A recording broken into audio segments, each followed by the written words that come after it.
चल मिता को दहिर से छठी घाट बने रे। चल मिता को दहिर से छठी घाट बने रे। चल बुढ़ना पोखर में आई मंगला पोखर में, बुढ़ना पोखर में आई मंगला पोखर में बाट बने रे। चल मिता को दहिर से छठी घाट बने रे। चल मिता को दहिर से छठी घाट बने रे।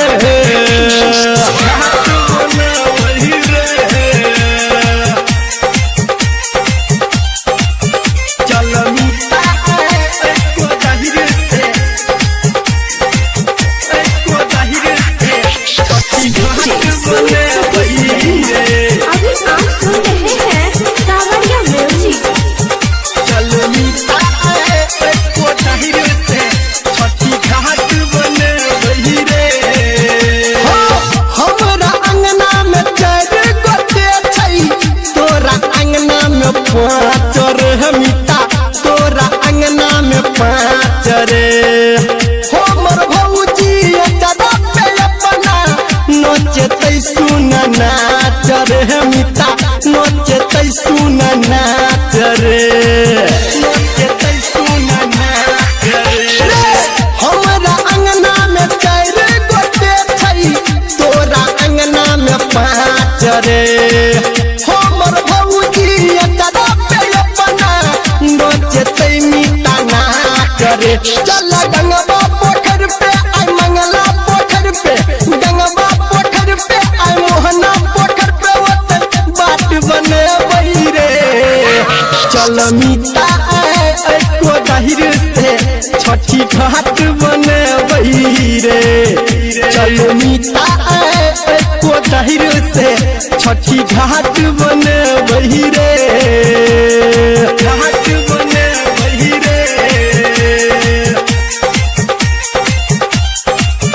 चल मिता को दहिर से छठी घाट बने रे। चल मिता को दहिर से छठी घाट बने रे। सबसे लोके 10-20 चंदा घाट पे डीजे बजे रे। मिता घाट पे डीजे बजे रे।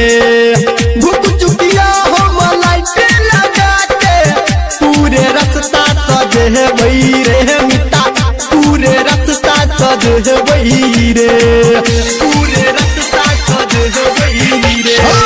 सबसे लोके 10-20 चंदा घाट पे डीजे बजे रे।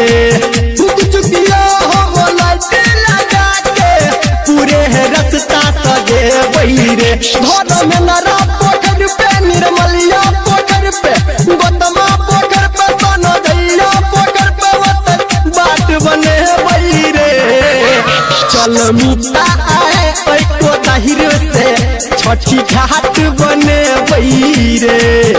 चल मिता को दहिर से छठी घाट बने रे।